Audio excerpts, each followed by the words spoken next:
नवरोत्सवाच्या निमित्ताने तब्बल 100हून अधिक महिलांना सावंतवाडी शहर व तालुक्यातील नवदुर्गांचे दर्शन घडवून भटवाडी येथील युवा कार्यकर्ते तथा समाजसेवक श्री कुणाल शृंगारे यांनी आपल्या आईचा वसा मरणोत्तरानंतर सुद्धा कायम ठेवला आहे।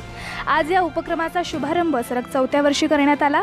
यावेळी उपस्थित महिलांना सावंतवाडी तालुक्यातील 9 दुर्गा मातांचे दर्शन घडवून देण्याचा लाभ शृंगारे परिवाराकडून देण्यात आला आहे। येथील भटवाडीतील समाजसेविका कैलासवासी सौ मंगला शृंगारे यांनी 12 वर्षांपूर्वी हा उपक्रम सुरू केला होता।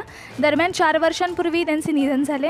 त्यांच्या निधनानंतर सुद्धा आईची इच्छा पूर्ण करण्यासाठी त्यांचे पुत्र कुणाल शृंगारे यांनी हा उपक्रम खंडित न ठेवता पुढे सुरू ठेवला आहे। माझी आई मंगल शृंगारे भटवाडीतील तिथे देवीकडे सर्व महिलांना एकत्रित करून 9 देवींच्या दर्शनाला घेऊन जात होती।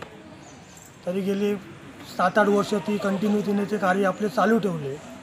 त्यानंतर अचानक तिचं निधन झालं।